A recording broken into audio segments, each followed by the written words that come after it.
Hello dear students, today we are going to see lesson number 8, page number 23, Orpheus and Eurydice.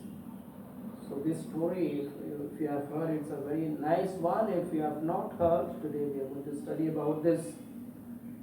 And when we read this story, we will come to know, it's a very interesting, in the sense, Orpheus, at the death of his wife Eurydice, what does he do? He goes to visit whom? To visit the god, and then he pleads before them so that they returned or sent her back to the living world. And they were so much, spellbound by the music or the music that he played, that they were not saying anything at all. So they could not doubt. They had no, no other words to disobey or to say no to his appeal. And so we see what he has actually done. We will read now. Before we start reading, I want to tell you some of the word meaning. You must do it and write in the copy. First one, lyre, entranced, beguiled, deter, melodious, unsettling, whimper, and despair.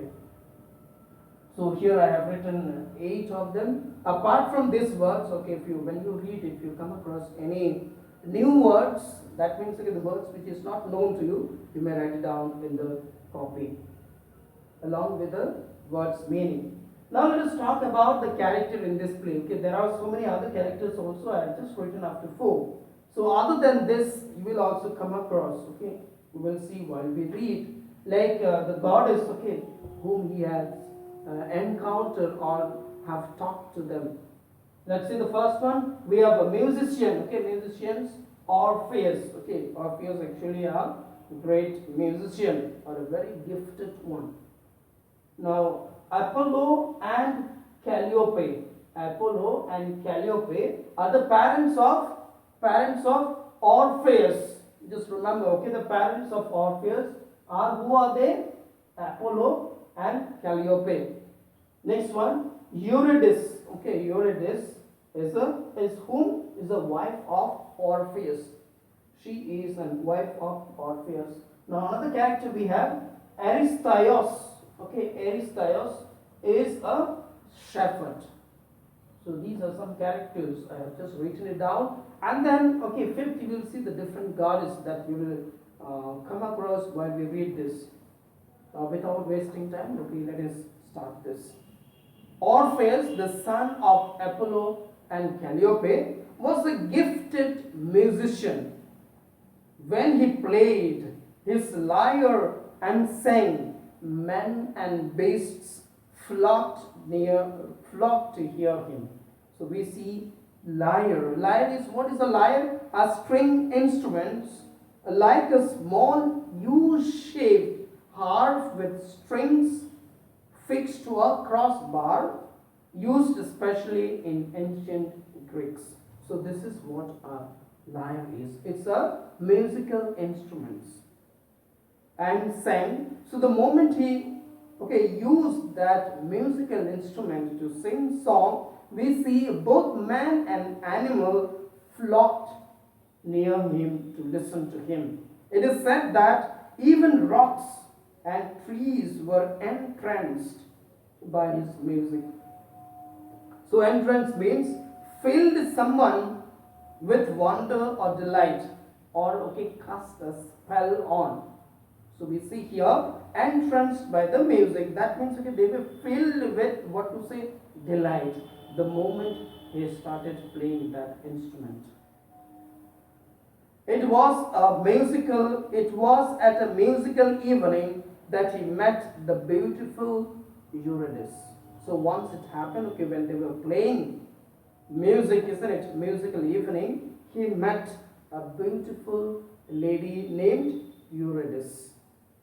They fell in love and were married soon thereafter. So very soon they got married also. After that, their marriage was a happy one. But this happiness did not last long.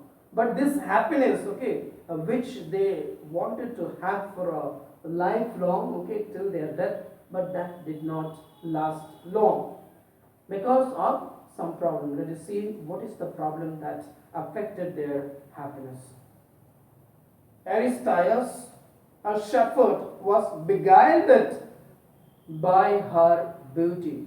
So beguiled means charm or enchanted, isn't it? Enchanted someone often in a deceptive way. So what happened? This shepherd, okay, Aristaeus, was charmed by the beauty of Eurydice and began to follow her. And then he started to follow her. One day, as she attempted to escape from him, she was bitten by a snake and died instantly. So, you see, one day, as she attempted to escape from him, you see what happened? A snake bit him, okay, and then she died instantly. For months, Orpheus grieved for his wife. Grieved means, okay, he shed tears for his wife. Felt very sad just because of the death of his wife. Then he had a crazy idea. He would go to the underworld and persuade its god. So he went to whose god? Maybe, okay, what to say? He went to whose god? Underworld god. And persuade means, okay, force him. Hates to let him take his wife back to the living world. And then he decided, okay, it was just because of his craziness. So we see him. He went to the god of underworld named Hades and pleaded him so that he may allow whose wife? Eurydice, okay, Eurydice, to come back to the life. Armed with just his lyre and the power of his voice, Orpheus set off means began on his journey or started his journey to the underworld. No difficulty or danger deterred him. Deterred means to change him. So many problems, difficulties came on his way, but then he was not changed. He did not change his, intention. Until standing in front of the ruler of the dead, he stated in a voice both melodious and unsettling. You see, unsettling means causing some kind of anxiety, isn't it? Or disturbing. The reason for his presence. So, he told. Who told? Orpheus, okay, told the god of the underworld, Hades. What is that? Okay, told him the presence in the sense, okay, coming in front of the god. So why has it come before the god? Then he played his lyre and sang of his love for Eurydice. In a song after song, he asked the name of love that Eurydice be returned to him. So the moment he started singing, one after another, okay, he always said, okay, after each song, he told or he may be asked, okay, asking God of the underworld to return his wife back to him. If not, he prepared to remain there in death. His words, music and art held the shades of the underworld spellbound. So he said, okay, if they are not going to return her to him, then he is preferred, okay, he is preferred to stay there only. But you see, just because of his words, music and the art held the shades of the underworld spellbound. Spellbound means, here it says, having your attention completely held by someone so that you cannot think about something else. So I just want to repeat once more. Having your attention completely held by something so that you cannot think about anything else. That means, okay, they could not think of anything else. The moment they hear to his song, okay, maybe they heard his song, voice, everything, they were spellbound. That means, okay, they were not thinking of anything else. They were wonderstruck. Not even the most stone-hearted of people or gods could have doubted the sincerity of his love. So there was none to oppose. There was none to say no to him.